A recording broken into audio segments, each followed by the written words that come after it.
നമസ്കാരം.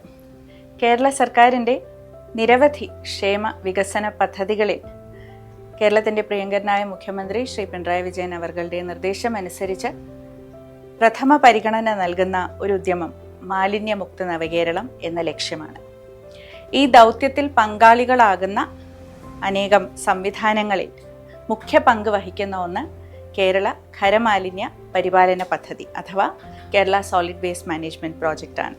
KSWMP നടപ്പിലാക്കുന്ന വിവിധ പദ്ധതികളിൽ ഒരു പ്രധാനപ്പെട്ട നാഴികക്കല്ലിന് സമയമായി. ഓഗസ്റ്റ് 14 2025 കണ്ണൂർ ജില്ലയിലെ ആന്തൂർ നഗരസഭയിൽ ഹരിതകർമ്മസേനയ്ക്കായുള്ള സംരംഭകത്വ വികസന പ്ലാനിന് തുടക്കം കുറിക്കുകയാണ്. ബിസിനസ് ഡെവലപ്മെൻറ്റ് പ്ലാൻ ഫോർ ഹരിതകർമ്മസേന. ഒരുപക്ഷെ ഭാരതത്തിൽ തന്നെ ആദ്യമായിട്ടായിരിക്കും ഇങ്ങനെ ഒരു ആശയവും അത് ഇത്ര ഗംഭീരമായ രീതിയിൽ നടപ്പിലാക്കുകയും ചെയ്യാൻ പോകുന്നത്. എന്താണ് സംരംഭകത്വ വികസന പദ്ധതി എന്നല്ലേ? കേരളത്തിലെ 93 നഗരസഭകളിലുള്ള ഹരിതകർമ്മസേന അംഗങ്ങൾക്ക് അധിക വരുമാനം നൽകുവാനും ഒപ്പം സംരംഭകത്വവും നടപ്പിലാക്കുവാനുമുള്ള ഒരു സുവർണ അവസരമാണിത്. ഇതിലൂടെ ഹരിതകർമ്മസേന അംഗങ്ങൾക്ക് സ്വയം പര്യാപ്തതയും സുസ്ഥിരതയുമാണ് നമ്മൾ ലക്ഷ്യമിടുന്നത്.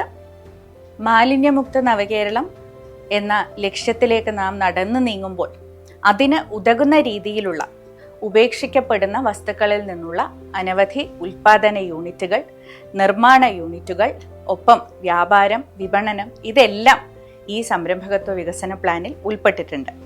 ജൈവവളം, ഇനോക്കുലം, തുണിസഞ്ചികൾ തുടങ്ങി സാങ്കേതിക പരിജ്ഞാനം ആവശ്യമുള്ള പല മേഖലകളിലും നമ്മൾ ഹരിതകർമ്മസേന അംഗങ്ങൾക്ക് പ്രത്യേകമായിട്ടുള്ള നൈപുണ്യ വികസനവും സാങ്കേതിക പരിജ്ഞാനവും പകർന്നു നൽകിക്കൊണ്ടാണ് ഈ ഒരു പദ്ധതിക്ക് തുടക്കമിടുന്നത്. ഇതിനായി തിരിച്ചടവില്ലാതെ 24 കോടി രൂപയാണ് KSWMP ഹരിതകർമ്മസേനയ്ക്കായി നൽകുന്നത്. ഓഗസ്റ്റ് 14 2025 ആന്തൂർ നഗരസഭയിൽ വെച്ച് നടക്കുന്ന ചടങ്ങിൽ അധ്യക്ഷത വഹിക്കുന്നത് MLA ശ്രീ ഗോവിന്ദൻ മാസ്റ്റർ അവർകളാണ്.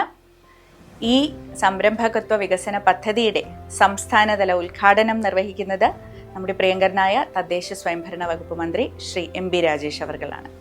അനുദിനം കേരളത്തിനെ മാലിന്യമുക്തമാക്കുവാനായി പ്രയത്നിച്ചുകൊണ്ടിരിക്കുന്ന ഓരോരുത്തർക്കും അഭിവാദ്യങ്ങൾ അർപ്പിച്ചുകൊണ്ട് ഹരിതകർമ്മസേനയുടെ ഈ സുസ്ഥിര വികസനത്തിനായി നമുക്ക് എല്ലാവർക്കും കൈകോർക്കാം.